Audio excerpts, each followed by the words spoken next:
50대 싱글의 세 번째 내 집 마련 도전이라는 주제로 제가 살펴보겠습니다. 이제는 삶의 기준을 세우고 싶은 50대 싱글입니다. 잠깐 제 과거 이야기를 드리자면 20대 저는 자유와 낭만을 찾아서 그야말로 흥청망청 욜로족으로 생활하며 시간을 보냈습니다. 미래를 생각하면 안정적인 소득을 만드는 것보다는 현재의 삶을 누리는 것이 더 큰 자산이라고 생각했어요. 본격적인 경제활동을 시작한 30대 중반에는 실거주 목적으로 3분의 작은 아파트를 하나 구입했고, 함께 살던 친언니는 형편이 넉넉하지 않아 모든 생활비를 제 돈으로 충당하며 지냈습니다. 몇 년 후 언니는 결혼으로 인해 독립하게 되었고 저 혼자 살기에는 과분한 집이라고 생각해서 샀던 가격의 아파트를 팔고 다시 전세로 돌아갔습니다. 지금 생각해보면 그때 팔지 말고 기다릴 걸 이라는 생각이 들었고 아쉬움과 후회가 많이 남았어요. 몇 년에 걸쳐 전월세와 내 집 마련을 둘 다 경험하니 내 집이 결국엔 더 좋은 선택이었다는 걸 몸으로 깨닫게 되었습니다. 40대 중반 다시 내 집 마련에 대한 생각을 가지고 어디를 사야 할까 고민하던 중 마음에 드는 아파트가 나타났지만 당시에는 기준 없는 투자로 인해 주식에 너무 많은 돈이 물려 있었고 보고 있던 아파트는 정말 순식간에 제 손에서 달아났습니다. 그때 처음 벼락거지가 되는 기분을 경험했던 것 같아요. 엎친 데 겹친 격으로 디스크와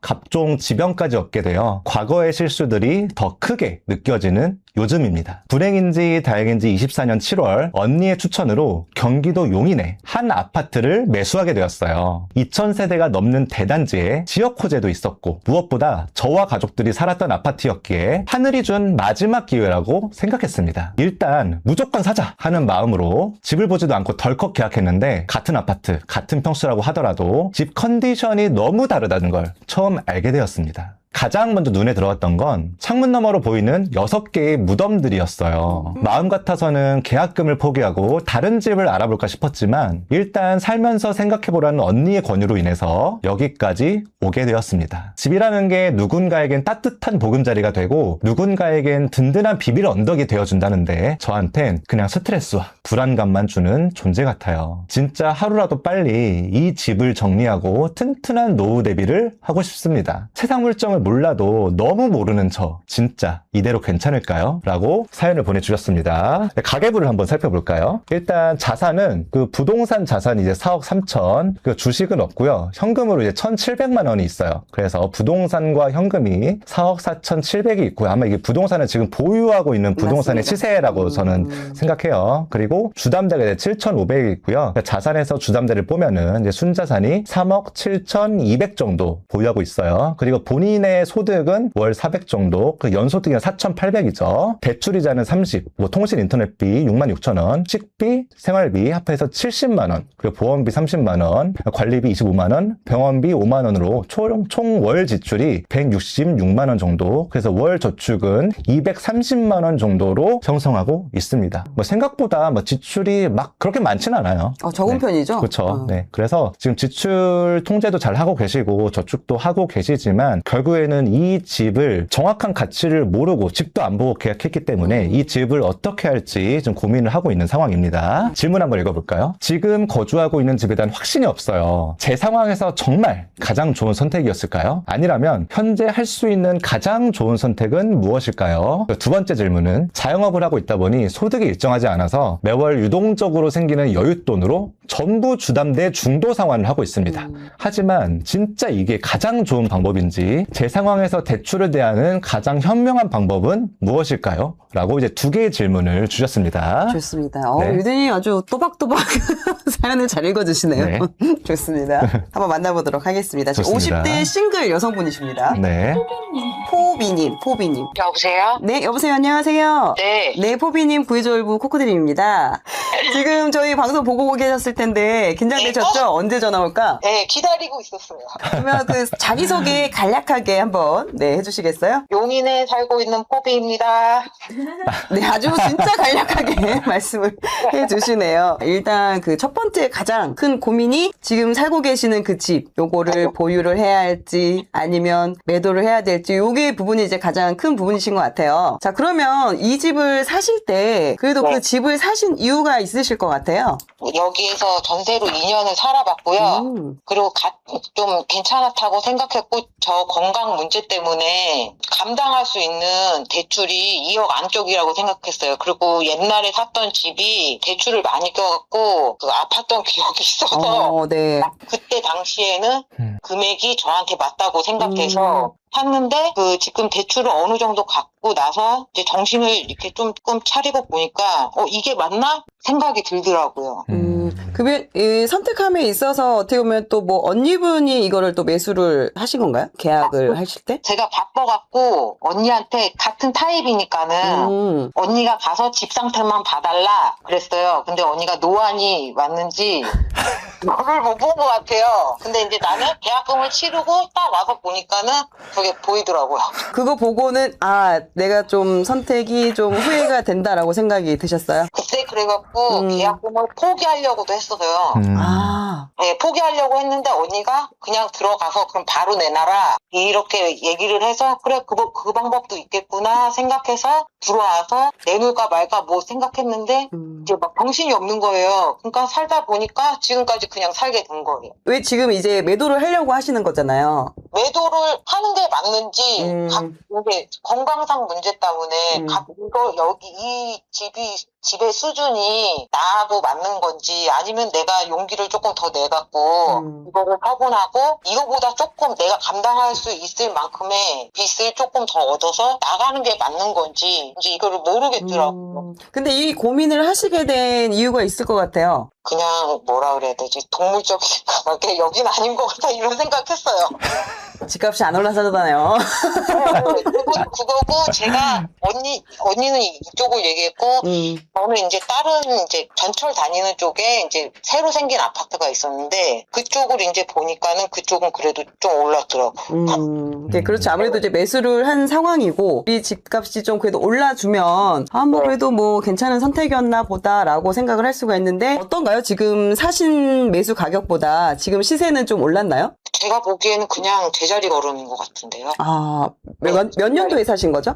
2024년도. 24년도에 사셨고 이제 거의 2년 이제 좀 이제 돼 가는 상황이네요. 네, 24년도 7월 10일 날 들어왔거든요. 그럼 아직 2년 안 되셨고. 네. 좋습니다. 지금 말씀하시는 게 아무래도 결정적으로는 집값이 그래도 좀 올라줘야 이게 내가 자산으로서 가치가 있다라고 어느 정도 그 확신이 들 텐데 그런 부분이 안 되다 보니까 보유를 계속 해도 되는지 그걸 좀 걱정을 하시는 것 같고 그러면 이거 말고 그 소득에 대한 이슈도 좀 있으신가요? 아프면은 일을 못하게 되니까 그러니까 목 디스크하고 팔목에 TFCC 파열이라 그래갖고 원래는 수술을 하라 그랬는데 그거를 그냥 주사를 맞으면서 견디고 있는 거거든요. 이제 수술을 해도 예후가 안 좋으니까 안 좋을 때는 일을 할 수 없을 정도로 안 좋아지고 괜찮을 때는 또 일을 할 수 있거든요. 그러니까 어떻게 보면은 건강 이슈가 소득 감소로 바로 이렇게 연결이 되는 그런 직업을 가지고 계신 거죠? 자영업 하고 계시는 거고.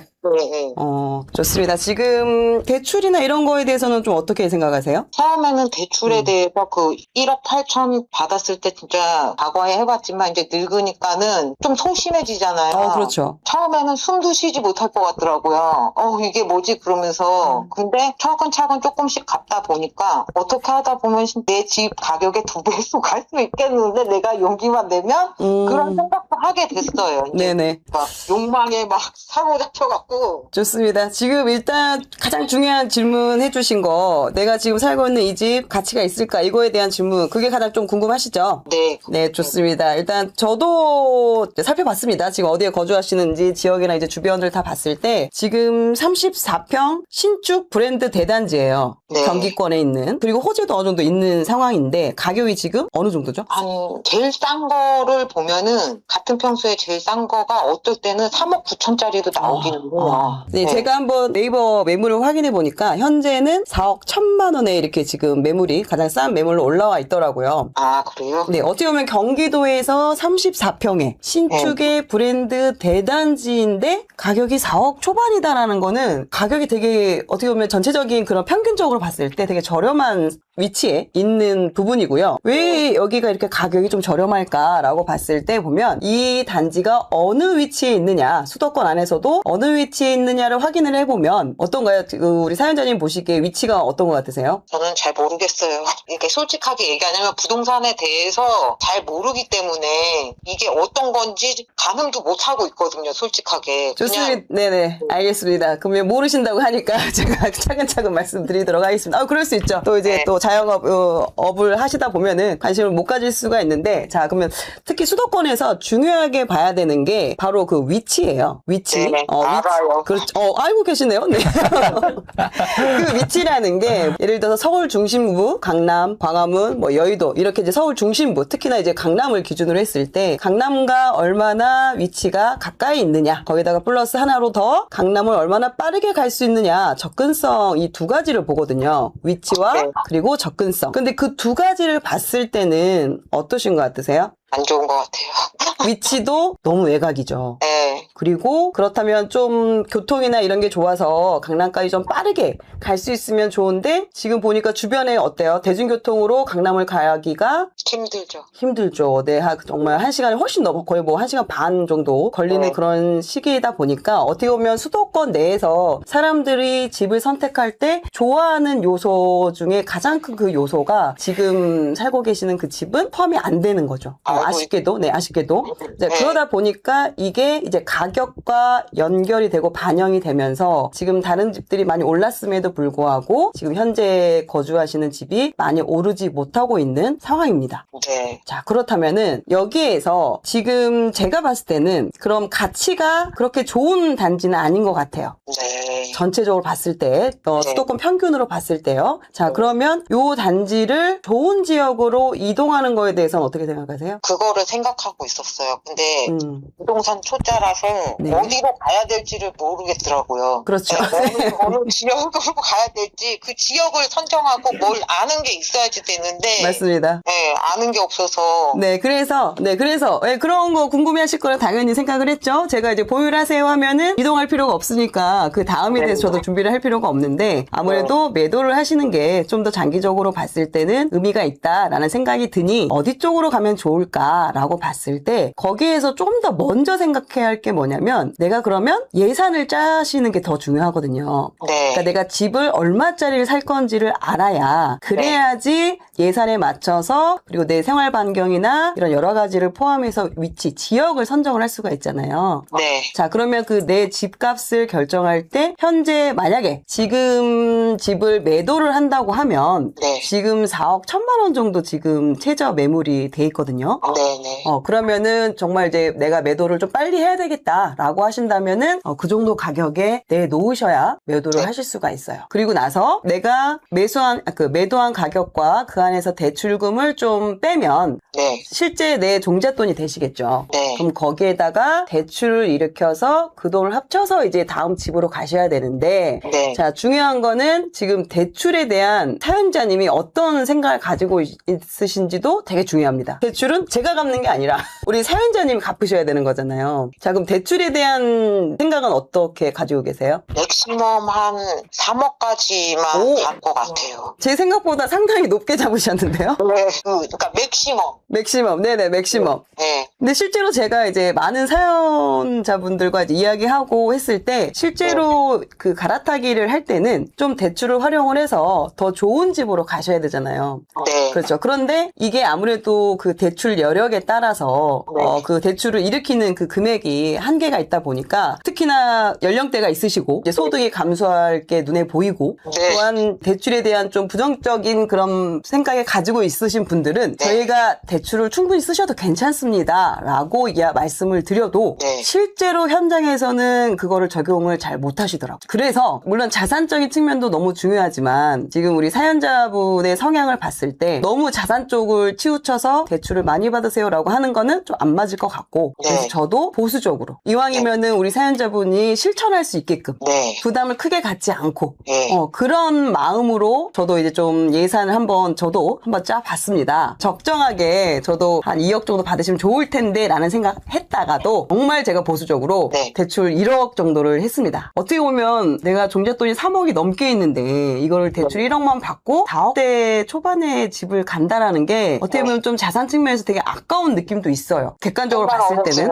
더 비싼 데 갈 수 있어. 그렇죠. 왜냐면 금액이 올라갈수록 더 좋은 지역에 더 좋은 단지를 갈 맞아요. 수가 있으니까. 그런데 중요한 거는 이걸 또 내가 버텨 나가야 되잖아요. 그것도 더 중요하죠. 그렇죠. 내가 샀는데 집값이 오르면 뭐 대출 갚는 게 뭐 어렵겠습니까? 뭐 알바를 해서 투잡을 뛰어서라도 대출 갚아지겠죠. 문제는 항상 내가 집을 사고 나면 바로 오르면 좋지만 이게 또 떨어질 수 있는 그런 상황들이 또 생길 수가 있잖아요. 네. 그런 경우에는 이 대출이 부담이 되면 이걸 지켜나가는 게 너무 힘들고 그러한 스트레스가 건강이 또 안 좋으시다 보니까 그런 거에 영향을 줄 수가 있어서 정말 보수적으로 네. 정말 보수적으로. 그래서 지금 한 7,500만 원 정도 대출이 있으시니까 거기서 조금 더 올라가는 거는 소득이 줄어든다고 하더라도 그러면 네. 소득이 줄어들면 월 소득이 어느 정도까지 내려갈까요? 200 밑으로는 안 내거나 갈 것 같아요. 200 정도? 그러면 200 정도? 1억 정도 지금 뭐 7,500만 원 돼 있으니까 1억을 대출을 받으면 월 원리금 합쳐서 50만 원이 넘진 않을 것 같아요. 금리가 많이 오른다고 해도 대출 금액 자체가 크지가 않기 때문에 네. 뭐 소득이 줄어들어도 그리고 금리가 좀 오른다고 하더라도 크게 그렇게 부담이 크진 않을 것 같거든요. 제가 생각하기에. 그래서 어떠세요? 지금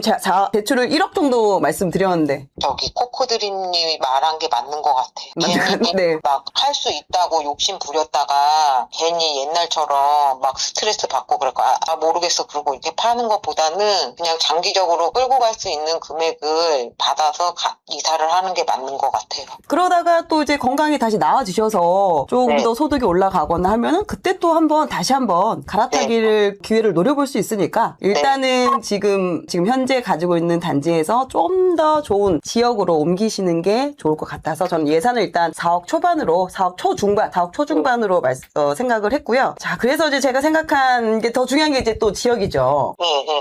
그럼 4억대로 어딜 갈 수 있을까? 또 지금 활동하시는 곳이 직장이 어디에 있으시죠? 보정동이요. 보정동 용인에 있으시고 네, 그럼 네. 뭐 어디 뭐 부천이나 이렇게 김포까지는 못 가실 거 아니에요? 그거는 상관이 없어요. 상관이 없어요. 근데 안 가셔도 됩니다. 네. 네. 근데 어찌됐든 그 마음을 되게 강하게 잡으셨네요. 좋습니다. 네. 너무 좋습니다. 자, 그래서 그런 생활권이나 그런 부분을 생각했을 때 수원을 제가 이제 살펴봤습니다. 그리고 지금 건강이 좀 안 좋으시다고 제가 얘기를 들었는데 부정. 의지가 아주 넘치시는데요. 아니, 빚이 되게 무서웠는데, 이렇게 차근차근 갚다 보니까, 좀 막, 그렇게 막 두렵지는 않아요. 좋아요. 좋습니다. 그러면 일단 4억대 초중반으로 하시고, 지역은 수원을 제가 이제 말씀을 드릴 거고요. 수원 쪽을 혹시 가보셨을까요? 한 3번 가본 적 있는 것 3번. 같아요. 네, 50평생 3번 가셨다. 네. 좋습니다. 그러면 수원에서 영통구하고 장안구 쪽을 말씀을 드리려고 하는데, 근데 영통구에서는 그 망포역 쪽, 네. 망포역 쪽 그 역세권 위주로 좀 보시면은 역하고 가까울수록 당연히 좀 비싸고요. 역하고 조금 멀어질수록 4억대 초반, 중반의 단지들이 있어요. 네. 당연히 구축이겠죠. 그리고 20평대겠죠. 네네. 그러니까 지금 30평대 신축 사시는 것과는 아주 거주하신 데 있어서 실거주 만족도는 확연하게 떨어지실 수 있으세요. 하지만 그런 감당해야 되는 부분이 있으니까 그쪽도 네. 한번 보시면 좋을 것 같고요. 이제 장안구 쪽에 네. 화서역이라고 있습니다. 무슨 1호선. 역이요? 화서역. 1호선 지나가는 화서역이 있는데 여기를 말씀드리는 이유는 여기가 그 신분당선 연장 사업이 진행 중에 있어요. 그리고 지금 공사가 시작되고 있고 이게 만약에 이제 개통이 되면 네. 강남이나 판교 이쪽으로 그 접근하기가 아주 그 교통이 개선이 돼서 네. 그 땅의 가치가 그만큼 훨씬 더 좋아지거든요. 그래서 이 화서역 쪽을 말씀을 좀 드렸고 그리고 네. 실제로 임장을 가서 보시면 화서역 네. 주변에 보면 뭐 스타필드도 있고요. 물론 이제 자녀분이 있지 않기 때문에 학군이 뭐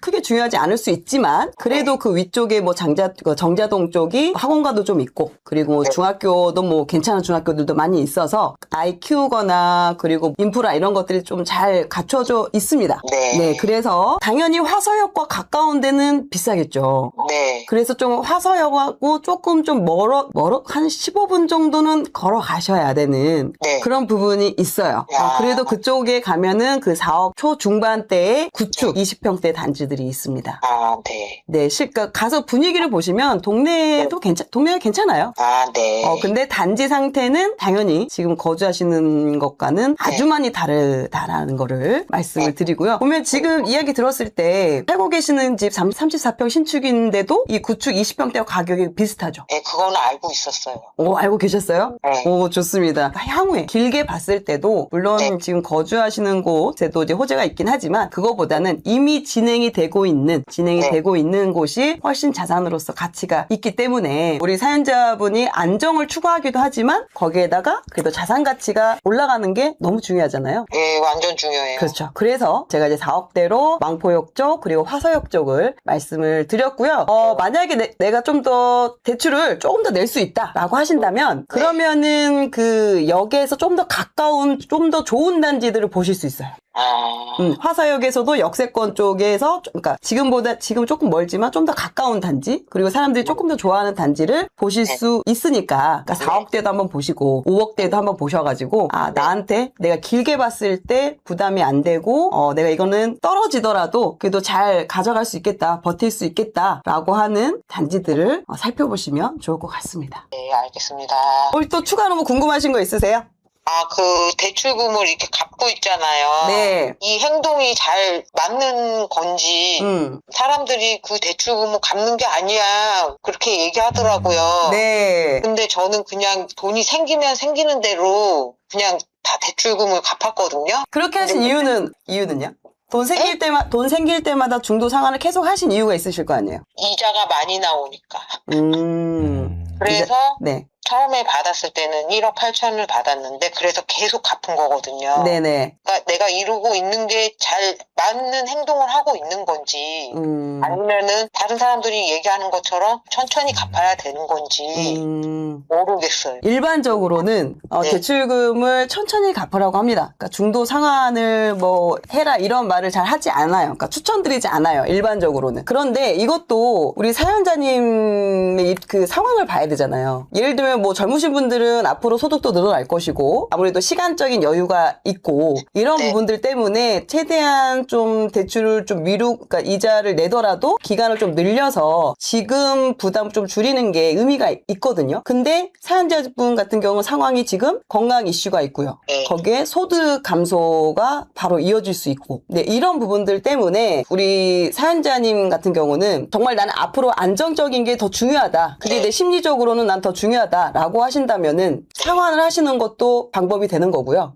네. 이 안으로는 그러기에는 좀 내가 너무 자산을 그러니까 재테크적으로 좀 내가 좀 부족한 게 아닐까? 특히 요즘 막 주식이나 이런 거 너무 이렇게 주변에서 보면 많이들 하는데 좀 아쉬움이 있다. 그런 경우에는 나눠서 하시는 것도 저는 괜찮다라고 생각이 들어요. 네, 알겠습니다. 상환을 일부 하시고 뭐 예를 들면 한 50%는 중도 상환을 하시고 그리고 뭐 50% 정도는 ETF 정도. 그렇다고 뭐 주식을 뭐 개별 투자하시기는 어렵다 보니 뭐 ETF로 한 50% 정도 투자하시는 것도 좋은 방법이지 않을까 생각이 듭니다.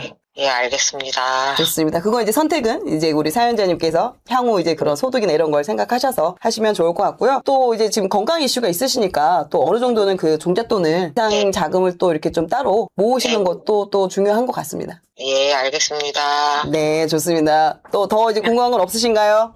아, 예. 네. 네, 충분히 해결이 되셨나 봅니다.